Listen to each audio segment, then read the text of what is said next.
Okay, so so we're going to start now. We're just finishing up part 3. We're still on simple regression, but we're going to do a preview of analysis of variance. Actually, not a preview, a complete explanation in the context of simple regression. So we've talked a little bit about analysis of variance before, and basically we said that it's a way to divide the variance of the y's into 2 parts.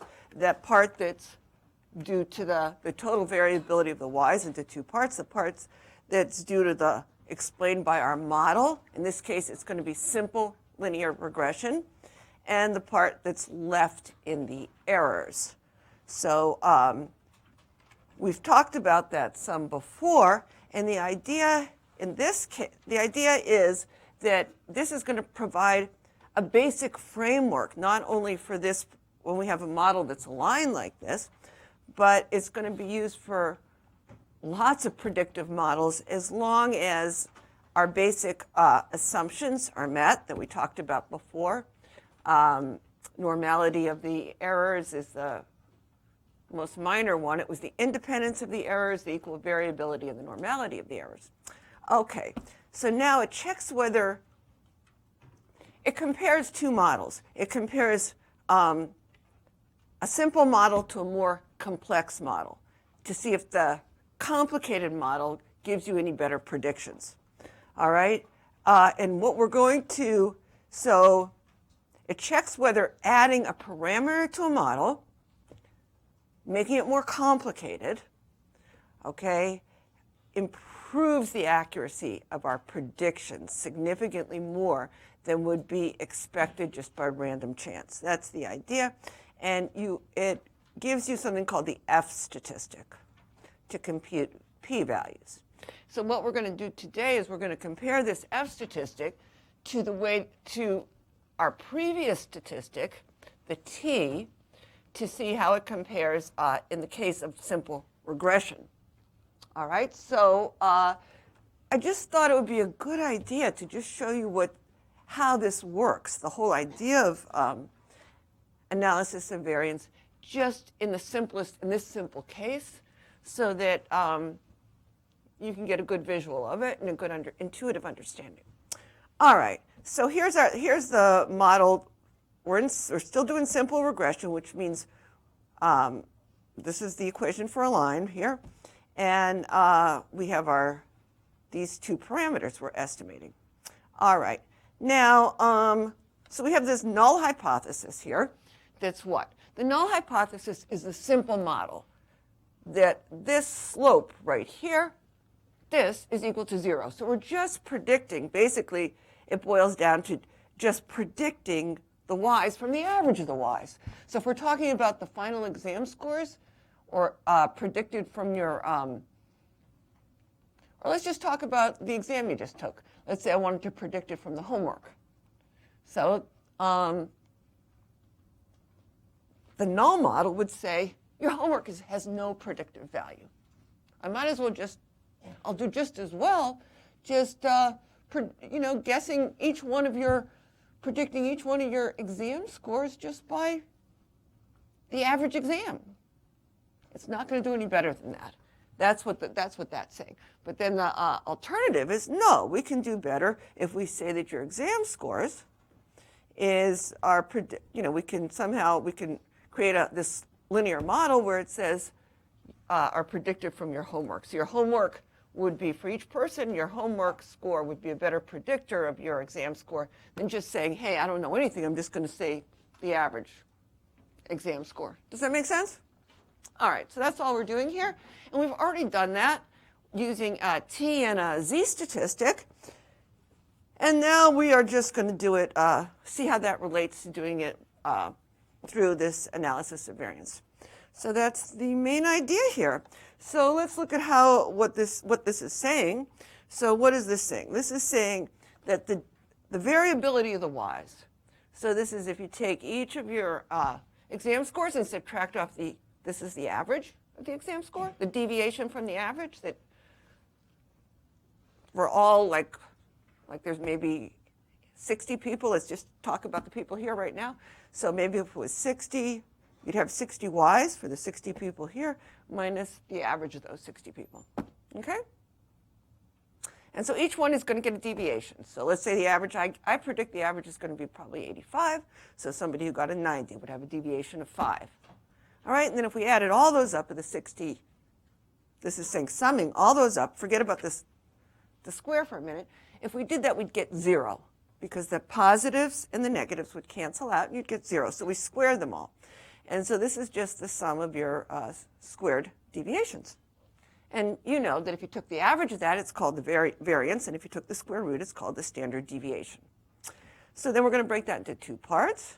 And one is this is the errors, your observed, each individual's minus the predicted score based on our model. We're going to get a model here basing your exams based on your homework, for example. I'd have this regression equation.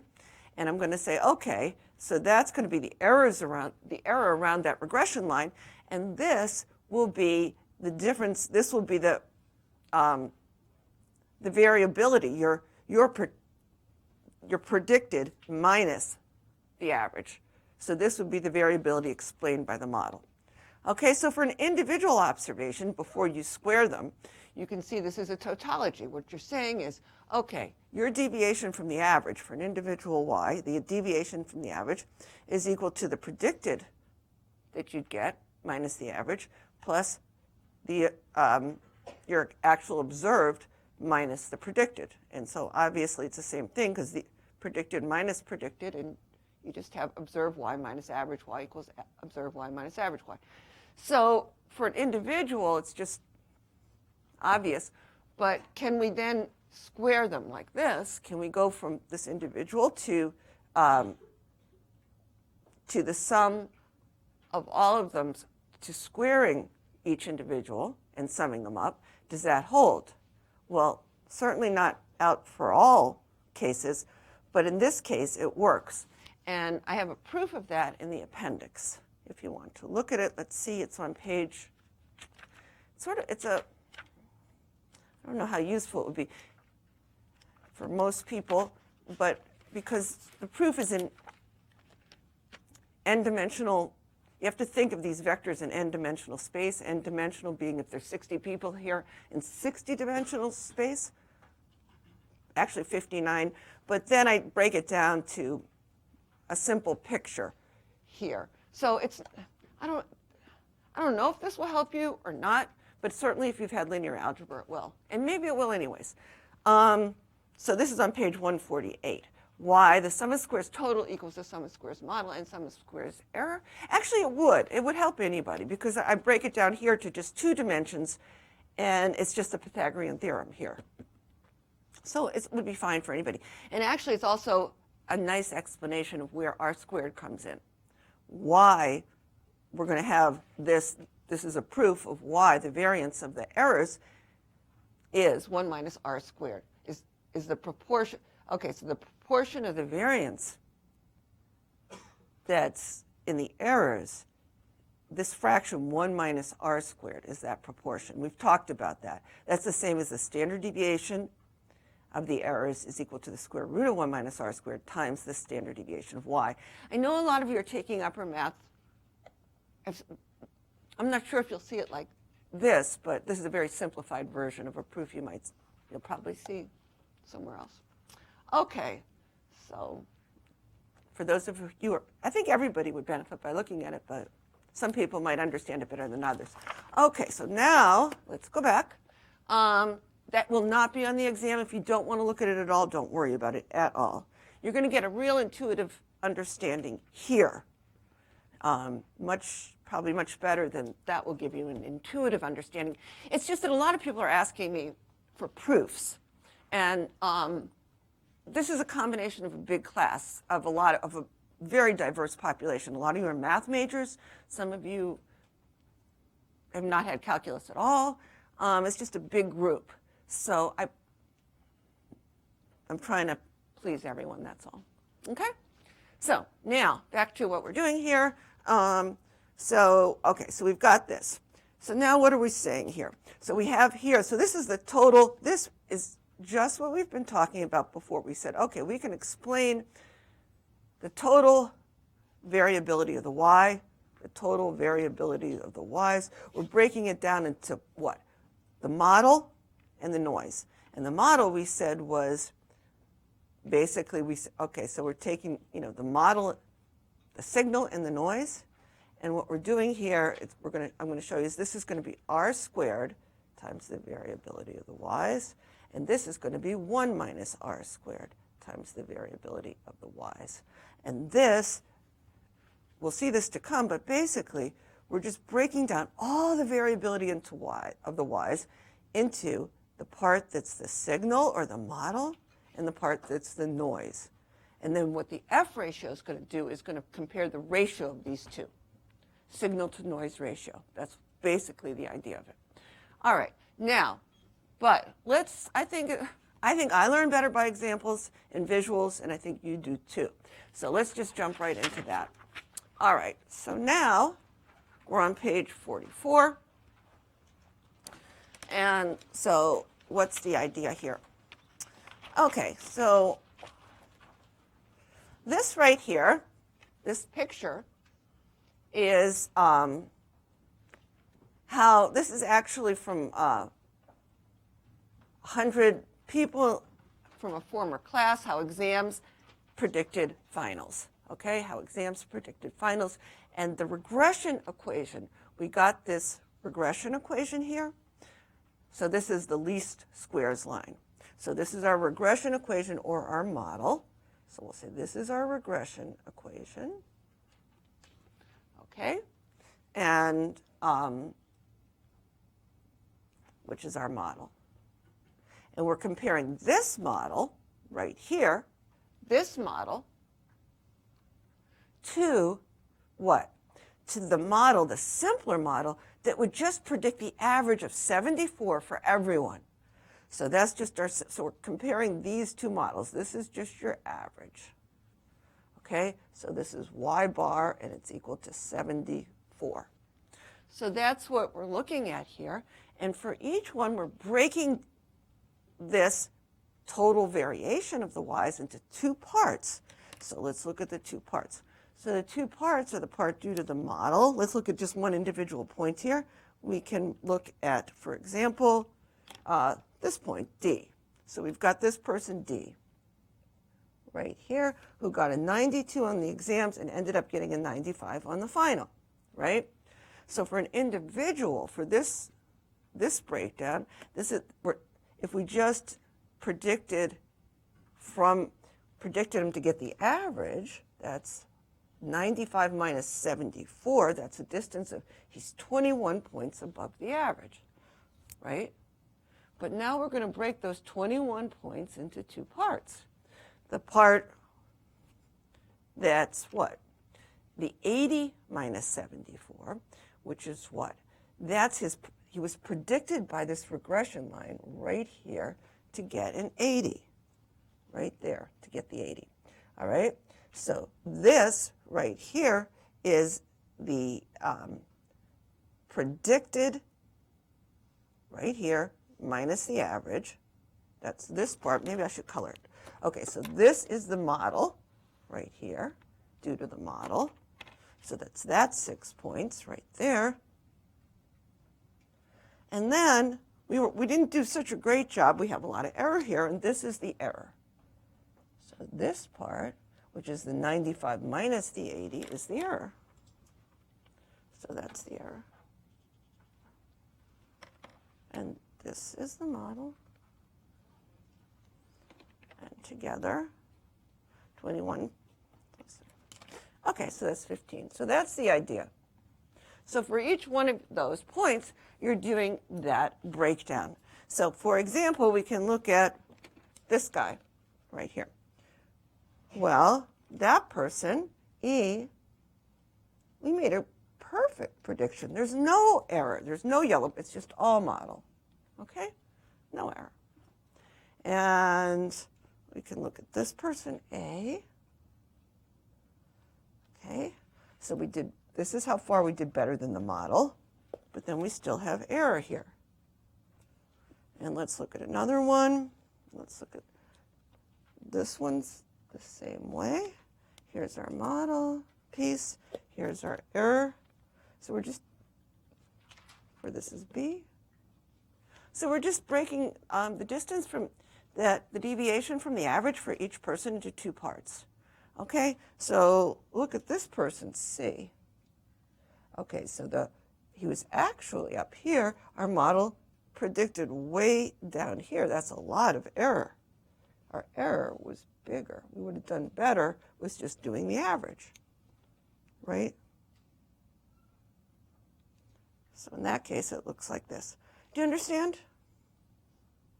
So that's all we're doing here. So, so that's the idea, and then we're going to take the relationship holds that if you take square this, the sum of all those square distances, they're going to equal the sum of these square distances plus those. That's basically what this is. So if you want to see how it works out, I think years ago, I remember stats classes where it was so tedious because we had to do this for do all those distances for every single point, and it took forever. But maybe just doing it for 3 points will help you understand what's going on. So let's look at that. All right, so let's illustrate how analysis of variance works with a very, very simple example. Very simple example. Suppose we draw a random sample of just 3 points, from a large population to predict, to see if there is a linear relationship in the large population. We think there is. So the 3 points are, I just made up these points, 1, 1, all right? And then that's 2, 6. These are our 3 points. And our last one is 3, 5. All right? And the best fitting line that minimizes the sum of the squared errors for these 3 points is this line. I made it so that it would be a simple line. So this is y equals 0 plus 2x. So from that, for x equals 1, we're going to get, there is our predicted right there, right? For x equals 2, we'll have 2 times 4. That's our predicted y. And for x equals 3, we have 3. That's our predicted y. So now we have our predicted y's right there. And I can write them in. This is 3, 6. This is our predicted y's. This is 2, 4. And this is 1, 2. Okay, so now we also have what's the average of all the y's. Well, the average of all the y's, here's our y's. 1 plus 6, 7 plus 5 is 12. So y bar is going to be 12 divided by 3, so that's 4. So let's draw that in. That is y bar. Okay, so now we're just going to do the same thing. For each of these points, we're going to say, okay, so here's, for this point, we got this distance of -3. We're just going to say for each one, we're going to, for example, for the first point, we're just talking about our y's. So we've got our actual y of 1.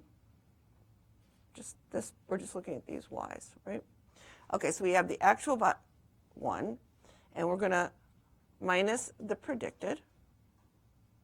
So our deviation is -3. We're going to, right? And we're going to break that down into 2 parts. I'm not squaring it yet. We're just going to break it down into 2 parts. This part and that part. That's all we're doing. Okay? So this part is going to be what? This is 2 minus 4. So that's -2. And this one will be -1 right there, right? That part is 1 minus 2. So that's -1. You can see that's all we're doing. Now, we are going to be squaring these, each one of these. So we'll square this. And we're going to do it for all 3 points. So our 3 points are 1, 6, and 5. 6, and 5, and we're going to subtract the mean off of each of them. So here we get 2 squared, and here we get 1 squared. Now look at why we square them. If we didn't square them, take away those squared signs, we have negative 3 plus 2 plus 1, which sum to 0. That's a good check. The sum of the deviations are always going to sum to 0. That's why we're squaring them. We just want to measure the size of them. We could take the absolute value and sum them up, but that isn't as useful. The absolute value function is not very helpful. So we do this instead. All right? So now we get the sum of the squares. So we get 9, 4, and 1. And so this is our sum of squares total. So any questions about that? If we then wanted to, how would you take the standard deviation? That's the first step to the standard deviation, right? If we divide by 3, we get the variance, and then we take the square root of it. It's our standard deviation. So that's nothing new. Now we're just going to divide it up into 2 pieces. We're going to look at the sum of the squares of the model, which would also, if we don't square them, add up to 0, and the sum of the squares of the error, which would also, if we didn't square them, would add up to 0. And that's what we're doing here. So let's do that. So here, what are we doing? We are subtracting. So it's going to look like minus. Okay. So with this one, we're going to subtract the average. And we're going to end up squaring.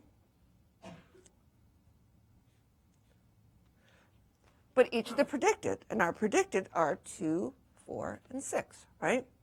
So here we get 0 for this one. 0, look, 0. Our model and our average do exactly the same thing, and here is our error. That's why we have 0. And here, let's break it up. So here we have what? It's this piece here is our model, like that, and this piece here is our error. Okay, so now what do we do? So we have 6 minus 4 is 2, and then we're going to square it. Now watch, good check. Negative 2, 0, and 2 is 0.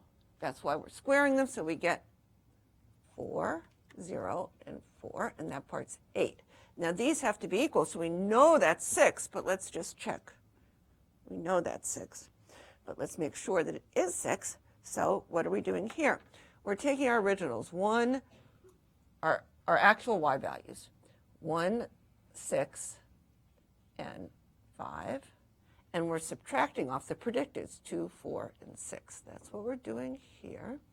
And we have 1 minus 2, 6 minus 4 would be 2, and 5 minus 6 is negative 1. Again, they add up to 0, but of course we're squaring them. Otherwise, we'd get 0 equals 0 plus 0. And that's ridiculous, that you have variability. We want to measure the variability. All right, so here we get 1. We better get 6, right? This is 4, and this is 1. And it checks out. We're adding all those. See, it's a summation signs. So that's the idea in a very, very simple case. It gets super tedious if you have 60 points or 12, even 12 points. That's what they used to give us. I don't know why. 12 or took forever. Okay? So, any questions? And without whole numbers either. It's just stupid. Just very tedious calculations. So now you've got the idea. Any questions so far? Yeah. What situation would it be where you're not squaring the What situation would it be where you're not squaring? yeah, the difference? Oh, like, you mean where you might take the absolute value or something? Is that what you're saying? Yeah, or like, Yeah, like if you're looking at, sometimes if you're interested in medians instead of means, you might do that. Does that answer your question? yeah. Okay. Any other questions? Yeah. I mean, you're probably going to explain it, but why do we need these numbers that we just calculated? Why do we need them? Because, okay, so good question. Why are we even doing this? We're doing this because we are going to get a test statistic called the F statistic. It's going to be, we can do it right now. It's right down here. We're going to do that.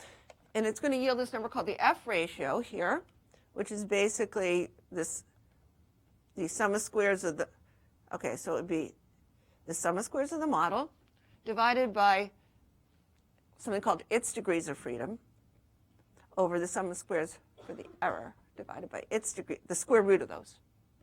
But what are we going to do with this f-test? We're going to use it in the same exact way. We use the t-test to test whether there's, basically, we have any signal here. Or it could just be due to, it's all noise. So we're going to compare those two numbers, basically. Does that help you? So we're going to look at the probability distribution. This has a known probability distribution called an F distribution. And we're going to look at the F distribution instead of the T distribution. Why we're doing this is because as soon as we add another parameter to our model, we can't use the T, because the T, as soon as you add another parameter, like let's say you wanted to do homework and exams to predict finals, you can't boil down the signal you see into a single signed number, because you have a signal coming from the homework and you have a signal coming from the exams to predict final. They might cancel each other out. So we have to do this sum of squares for that. And this is why we're doing it here. Does that help answer your question? Okay, any other questions? All right. So let's do it. I love when you ask those questions like, why are we, I remember sitting there like, why are we doing this? And just, what's the point? Because it is very boring and tedious. And the point is we're trying to do this hypothesis test to see if there's, and building a model to, the ultimate point is, hey, can we build a model? Can we find a signal in this noise? Because we want to make predictions. We want to look at patterns. We want to find reasons for things too, causes, okay? So that's the whole point of this. All right. So the ANOVA table is a handy way to illustrate how the sum of squares are partitioned, and it yields this statistic called the F ratio. And in this case, it's going to be very, very easy to do because we have such easy numbers. So we have our sum of squares. So we have 8 and 6, and that equals 14 here. And then these, the number of parameters. So what is this? We have to remember here we're just, this total variability, we're just basically looking at all the y's and the degrees of freedom. It's like when we estimate a mean, the degrees of the variability around a mean, the variability around the mean. The first 1 point won't give us a good estimate of the mean. We need some, we have to have some variability around that. So this is n minus 1 is your total degrees of freedom for the total. All right. So in this case, since we have 3 points, it's 3 minus 1, which is equal to 2. Now that's partitioned the same way. We've already done the partitioning for the errors around the regression line, when you just have a line, 2 points to determine a line, we said. So we need at least 3 points to have any reasonable estimate of how the slope of the line would vary. So we said the degrees of freedom is n minus 2. We did that with the t-test. So in this case, it's going to be 3 minus 2, which is equal to 1. And these have to add up. So that leaves this one as 1. And the way you can think of this is the number of parameters in your model, the number of betas you're estimating. There's 1 slope and 1 intercept. And so that's 2 minus 1 equals 1. Okay? So this is p minus 1, n minus p. And together you can see they add up to n minus 1. All right, so that's that. Then you get something called the mean square of the model. So we squared them. Now we want to take their square. We want to take, not yet, we want to just take these is the total, we want to adjust it basically for the number of points, basically taking an average. You divide it by the degrees of freedom.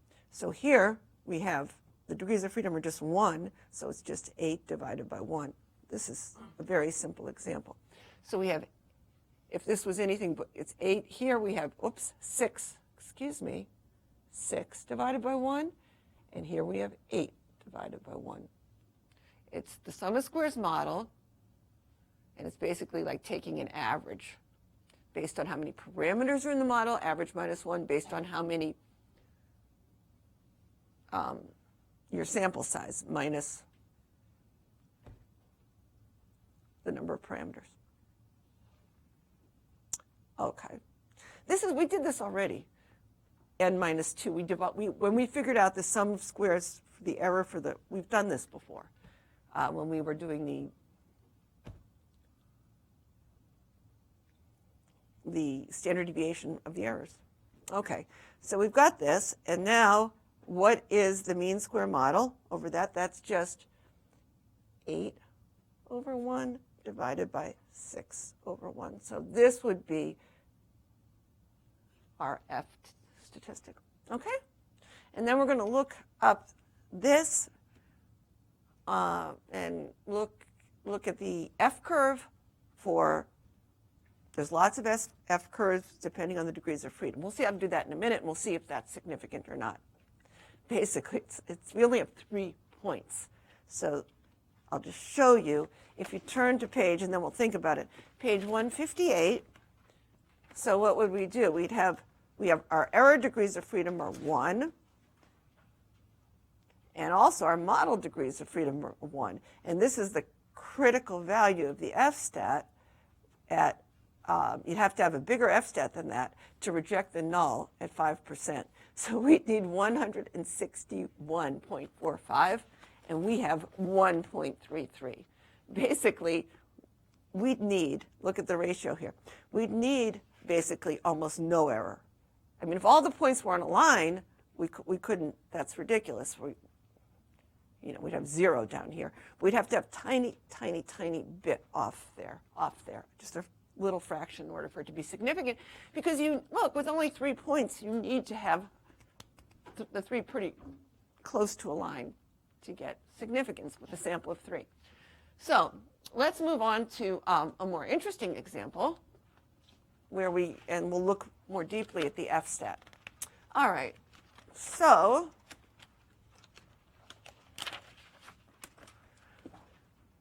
and here is where I say it's helpful to think of the ANOVA table in terms of this R squared, the square of the correlation coefficient,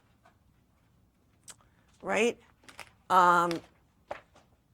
Remember how we talked about how the square of the correlation coefficient, R squared, is another way to assess the fit of the model using the ANOVA table, because R squared is the proportion of variability of the total variability of the y's that's due to the model, and 1 minus R squared is the proportion of the total variability of the y's that's left in the errors.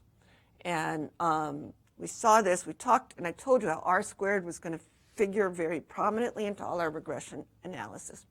So this was we already talked about this, I think it was on page 30. Let's look if that's correct. Yeah. So when we started doing this, we just said, when we looked at this right here, and if we squared both sides, we got this, right? The variance of the errors is equal to 1 minus R squared. And this little r squared is this, in simple regression, is equivalent to capital R squared. So that's what we have. And then I said, so then you say, okay, well, R squared plus 1 minus R squared is 1. This is going to be true of anything. So it's going to be certainly true of the variance of the y's here. And what this is, R squared, this right here is our sum of squares model.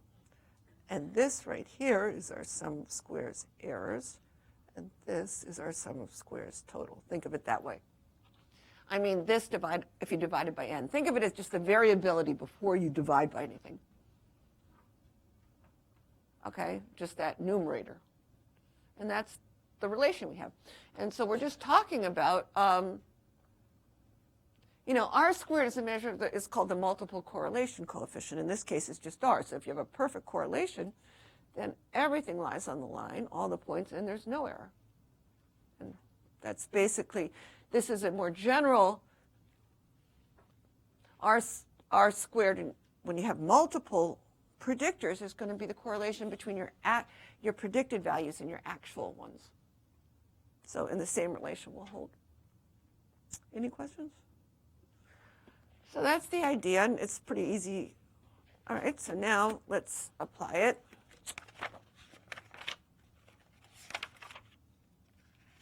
to a more complicated example.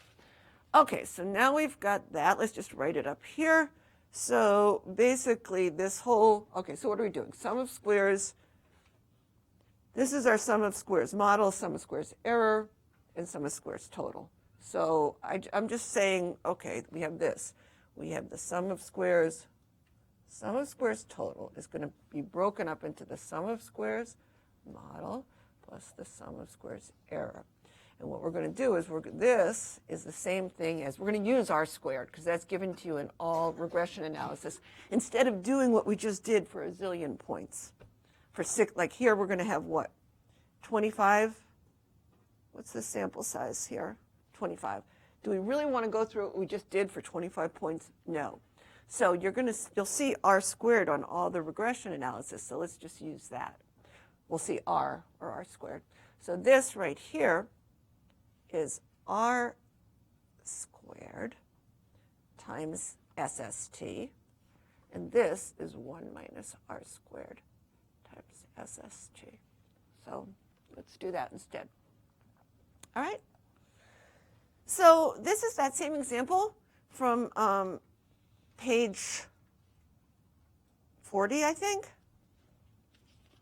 So let's make sure, page 39, I think we did this example. Yeah. So this is our same example back on page when we did a hypothesis test using the T and the Z. Okay? The T and the Z.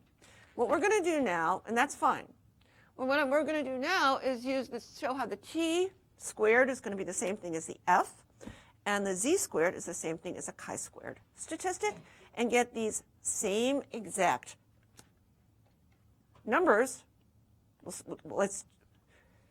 The F ratio goes with the ANOVA table, but we can also do it with chi-squared, and you'll see that too. But first, we're right here. So I'm going to show you how this is exactly the square root of what you get when you do a F test for 1 degree of freedom. I mean, for 20, when you have 1 degree of freedom in your, when you have one slope.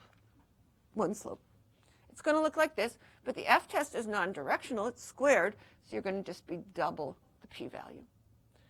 And this is directional. We can see we had a directional, what we're doing here is we're trying to see if drinking and GP are negatively correlated. That was our example. So we're testing whether that negative correlation that we got in this holds up in the whole population. We just had a sample of 25 when we did the t-test. And now we are going to show, I'm just going to show you how it's the same thing. You can do the same thing using analysis of variance. The only difference is that since we're using sums of squares, we can't put a direction on it. F is always going to be positive. So we can't have this alternative hypothesis. Our alternative hypothesis will be that it's not equal to 0. And you're going to get basically an R, a capital R, for all your regression analysis. That's going to be the correlation between your actuals and your predicted, and the same process holds up.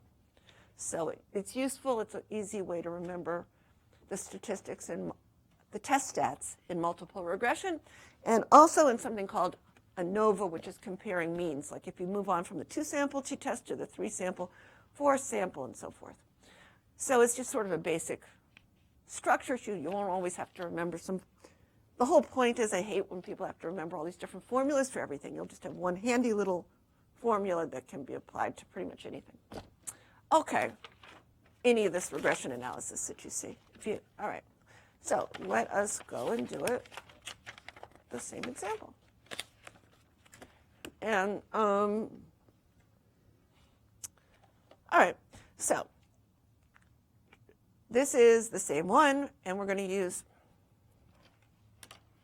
let me just, where did I get my, I know it's just useful to do the same exact example and just tweak one thing so you can relate it. That's what we do a lot. We take an example and we just make a small variation so you can see how things change. So we've already done this one. So now let's do it again. All right, so we've got these statistics. And now, so our null hypothesis is the same, that this population slope is equal to 0. That means the same thing as you have no correlation. R is equal to 0. In our sample, we got this. We were interested whether this negative correlation holds up in the whole population, or it's just small enough that it's due to chance variation. If we did it again, it would go away. Took another sample at 25 from all U of I undergraduates. All right? And we're going to test it against that it's not equal to 0. Okay? Same as that there's some correlation. We don't know if it's positive or negative. Now, this is important. It's different than our t-test, because using ANOVA, you can't specify a direction. So we are going to get like a two-tailed t-test. All right? You'll always get, it's non-directional because you're squaring. All those sums of squares, those are squares, so they're always positive. So we can't tell if it's going to be a negative slope or a positive slope. We have to do a two-tailed t-test. It's equivalent to a two-tailed t-test. All right. So now with 25 points, it's going to be way too time-consuming to do what we just did with 3 points, compute it directly. So, but since we're given R, this, and we're given the standard deviation of our y's, which is this, because this is our y's, right? We're predicting GPA from drinks. So this is our y's and this is our x's. Since we're doing that, it's already, all these calculations are done for us, so we can just use these now. Okay? We had to compute this standard deviation from scratch, and basically we computed this from scratch when we did all the, when we did all the errors in all the model. We did this from scratch too. All right, so now we've got this, and we can use these. This is great. So, because we've got these relations here.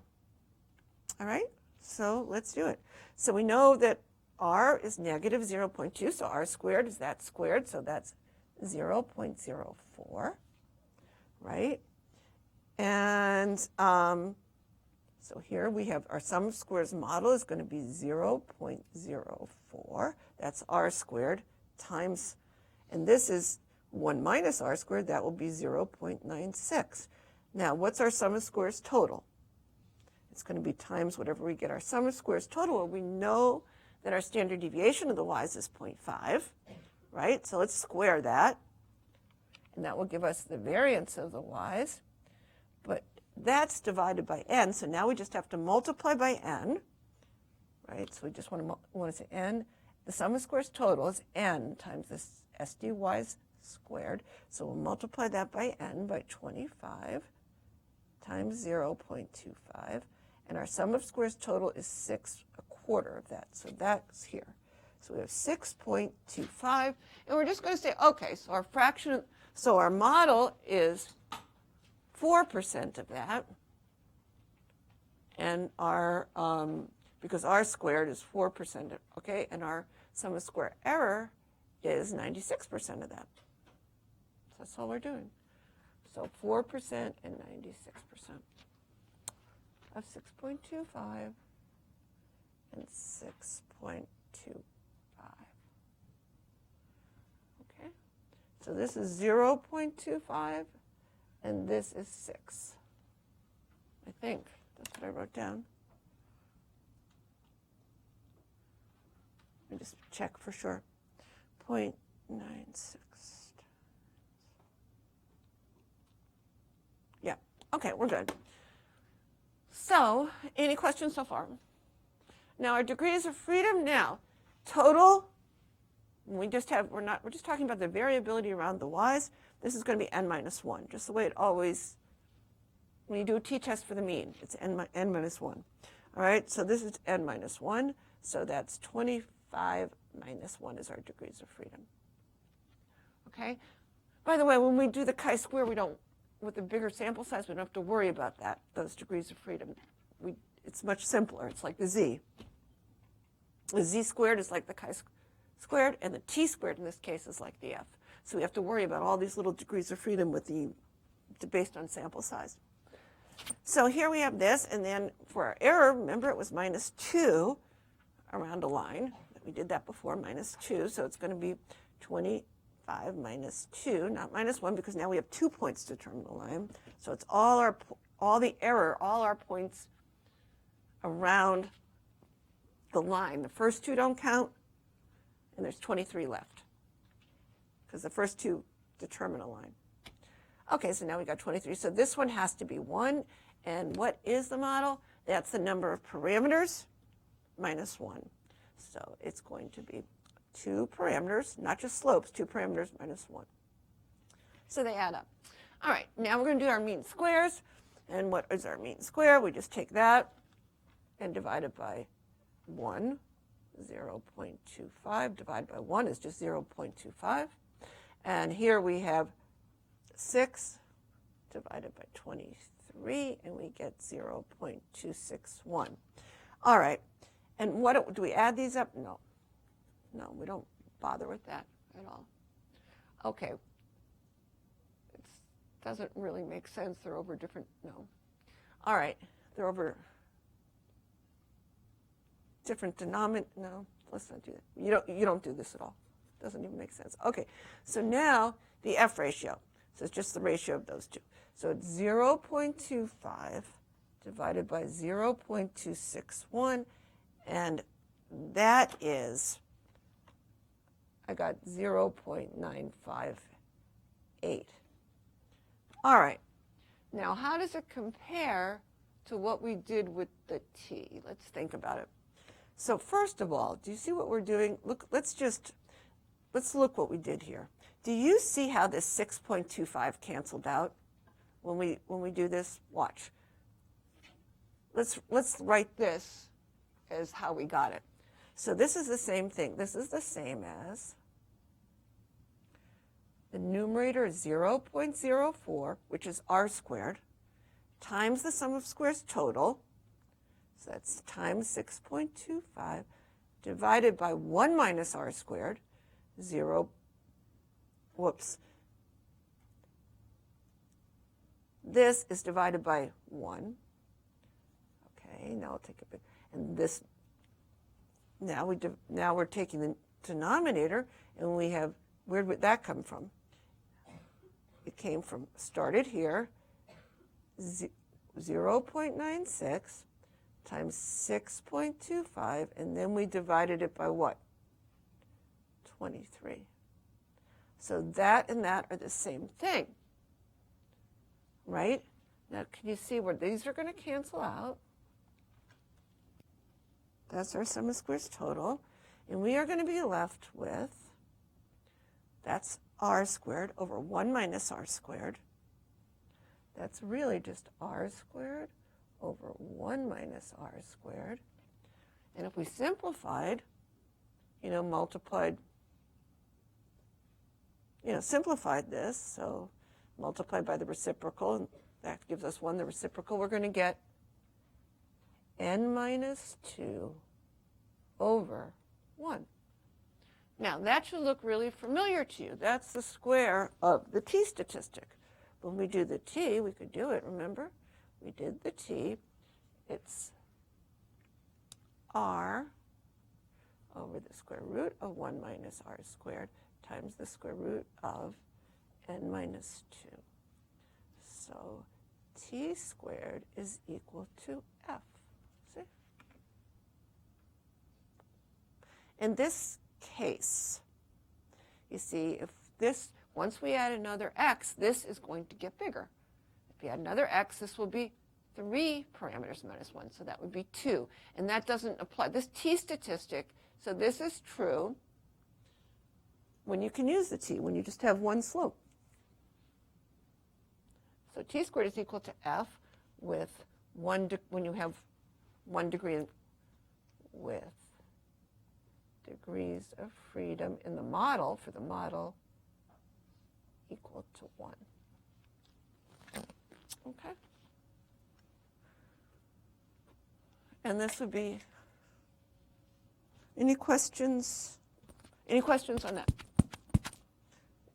All right. So now let's write that down here. So we've got these statistics. So to test, it's the same thing we always do. We argue by contradiction as usual. Suppose it was equal to 0. How likely would it be to get a sample slope as far away from 0 as we got, right? We got a sample slope. No, that's wrong. Our sample slope is not going to be that. It's going to be, I don't even know why I said that. It's negative 0 point, it would be r times the standard deviation of y over the standard deviation of x. So it would be negative 0.02. All right, in the last section, we examined the sampling distribution of the t statistic under the null to compute p-values to answer that question. Now we're going to look at the sampling distribution of the f statistic under the null to answer the same questions. And we'll get the same values, p-values, as with the t if t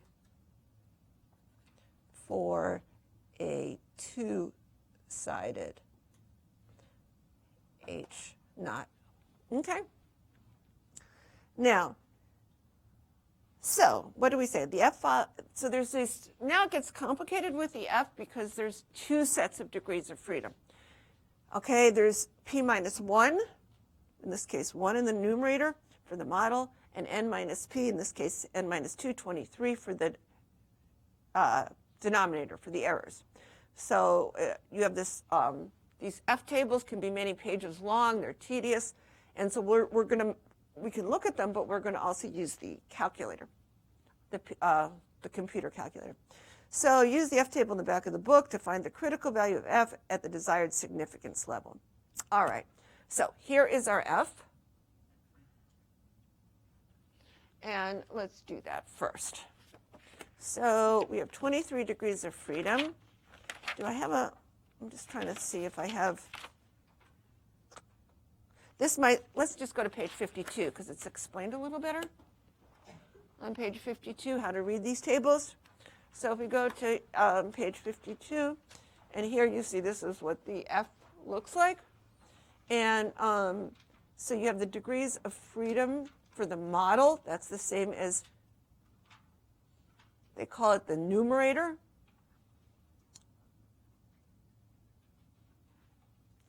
And the degrees of freedom in the errors, okay?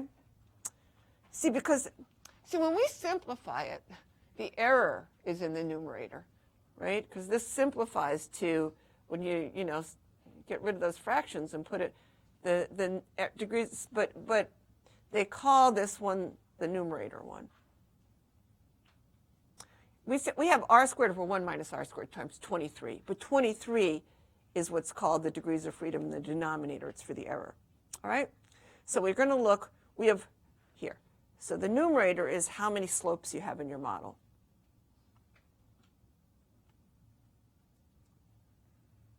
In our case, it's 1, because you subtract off the intercept. So in our case, it's 1. So we want to look down here. Now, this is going to be n minus 2 for a simple, for a line, for a plane, 3 points to determine a plane, it will be n minus 3, etc. So, so we go to 23, and we would need something right in here to reject the null, or bigger. So 23. So our degrees of freedom is 23. So we can just estimate it to reject the null at the 5% cutoff. If we want it, so our p-value has to be a lot bigger than 5%. So let's go see what our p-value is, and let's look at these curves and compare them to the t-curve. How about we do that? Okay. Well, let's do that. And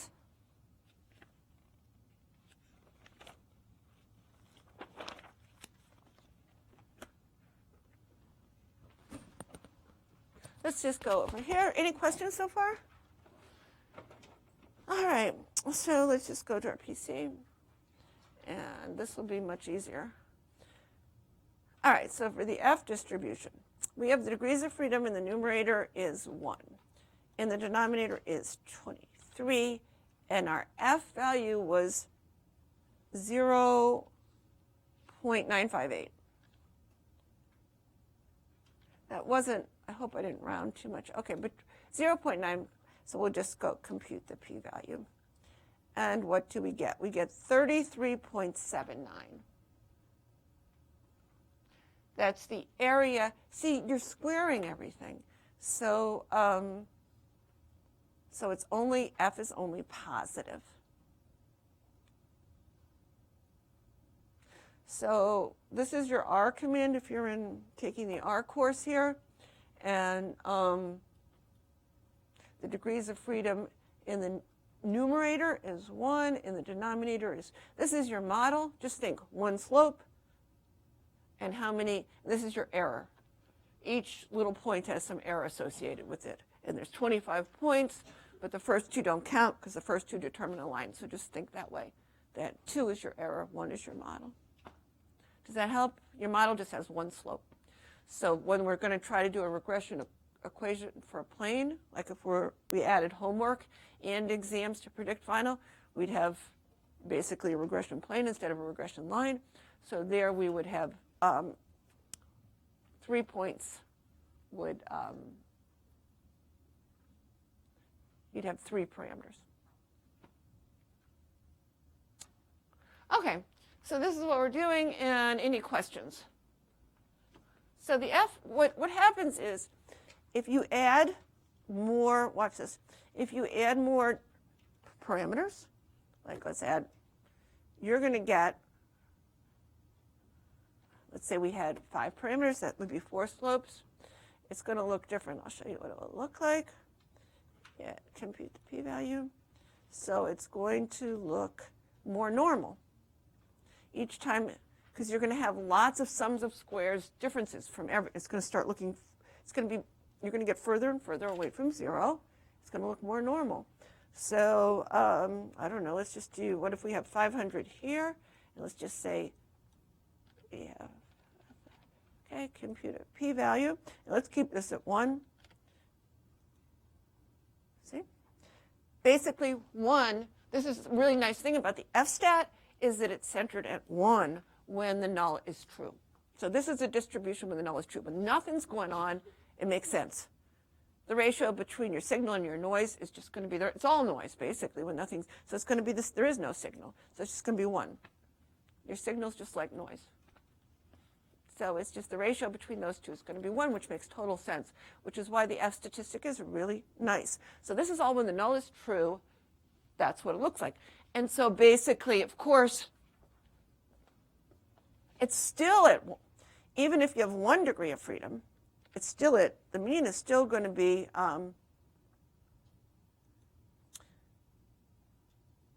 the mean is still there. It's just that your p-value is not, it's going to be 31% because the median, you have a long tail, so the mean's to the right of the median. So your median would give you 50%, but your mean doesn't divide this curve in half. So that's a nice thing about the F. Now let's go to the T, that it's centered at 1. So you have to have a statistic quite a bit bigger than 1 to get significance. All right, so now with the T, we're going to get the square root of that, right?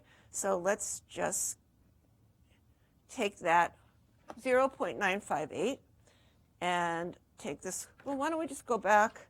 I don't want to jump ahead. There's a lot of information here. All right, so we did this, and we said, all right, to get the T, shouldn't we just take the square root of that? Shouldn't we? Shouldn't we just take the square? Isn't this T statistic the square root of this?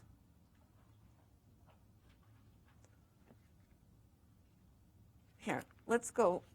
If you're getting confused, let's just go to page 49. This is where we're headed, and we've already done, let's see what we've already done. So, on your exam, you know these two. Now, do you see that when we square the T, we get our F? This is the relationship between the two of them. And we're going to do the same thing if we have time. we do have time. We'll square the z, and we'll get something, the chi-square distribution. That's the definition of the chi-square, is the sum of z squared. And we just have one z squared. It's the same. We have one slope here. So here we have this. And so the relationship between chi-squared and f is similar to the relation between chi-squared. This is a lot easier, and it's sort of in the limit. When n is big, these two are the same, and these two are the same. But this gives you more precise, more precision with small samples, and that relation is here too. So anyways, so we are just computed an f, so all we have to do is take the square root of it, and we will get the t. And I think, let's do it. So we take the square root of 0.958.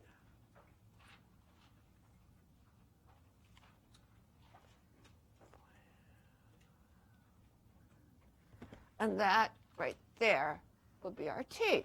Let's check. Hey, we did this already. Let's check. Where was it? It was on page 40, right? Oh, here, I'm anticipating what I wrote before. Okay, so we've got, find the actual p-value using the p-calculator. So we just did that. Let's just remember what we got. So let's just go over to the PC, and what did we get? We put in, I forget what it was. It was 1 here. First we have to go to the f. So we had 1 here, we had 23 here, and we had 0.958. So let's write down our 33.79. Okay, so let's go back to the document camera. We have 33.79 right here.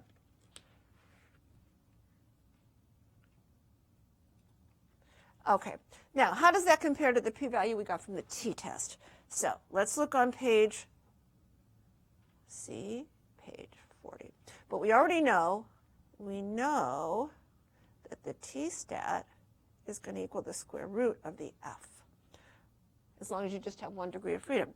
So in this case, our t will be the square root of 0.958. That's what we just did, which is 0.979 approximately. All right. Now let's see. We did some rounding, but let's look on page 40 and see if that's what we got.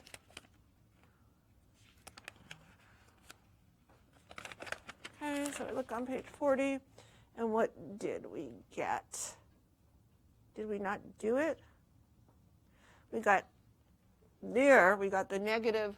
It's negative because we had a direction, because our alternative, remember, the alternative was less than, we had the negative, and so it's very close, but we actually didn't compute yeah, we did, 16.86, depending on that. So that should be half. All right, so let's do it more exactly. So we got 16.86, and that's for the one-tailed. The f is going to give you 2 tails, so it's just going to be double that. Double that. All right? So let's fill that in.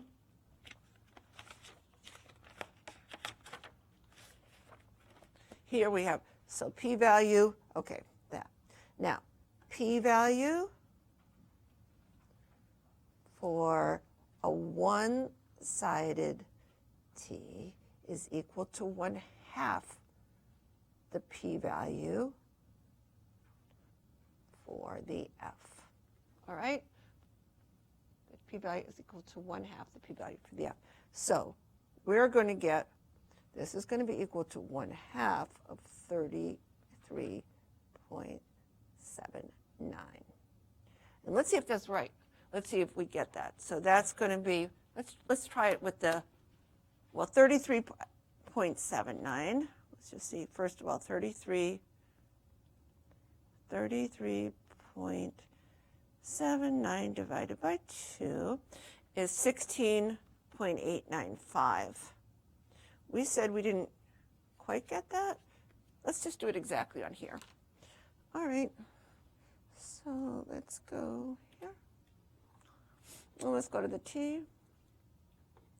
And so now we have 23 degrees of freedom. Note it's the same as the errors for the f. And we just said we have the t of the square root of 0.958, which is 9.58, which is 0.97877. I still have it in my calculator. All right, so let's see if we do get 16.895. So we want a negative here.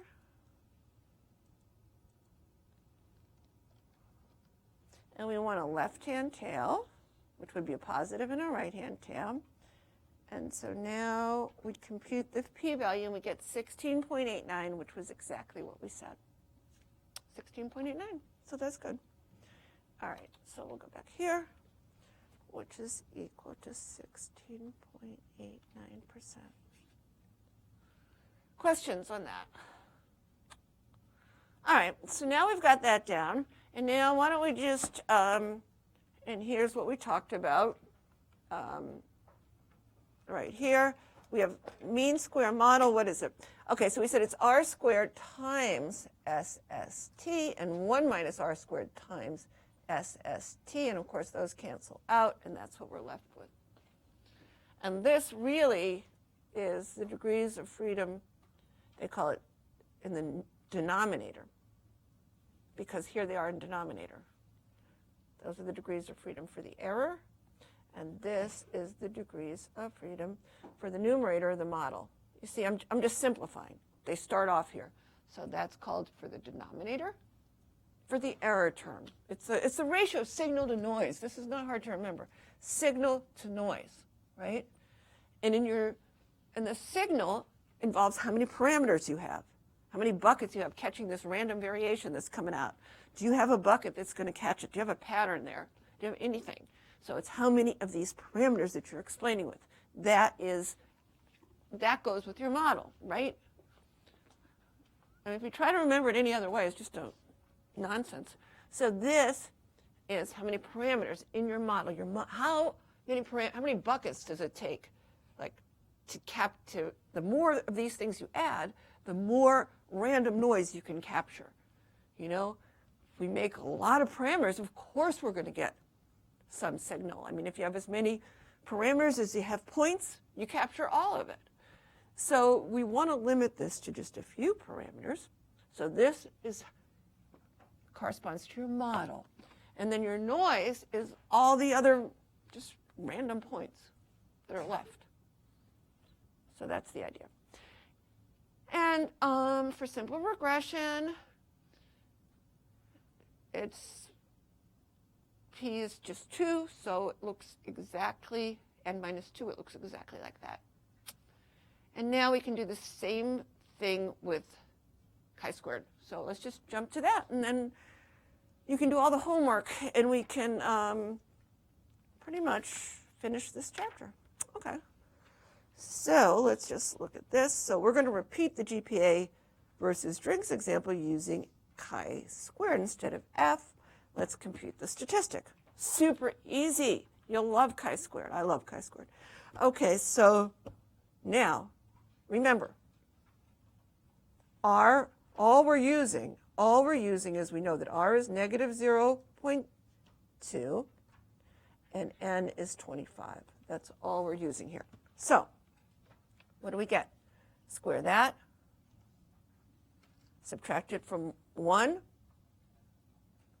times N. That's it. That is so nice. All right, so that's your chi-square statistic. And I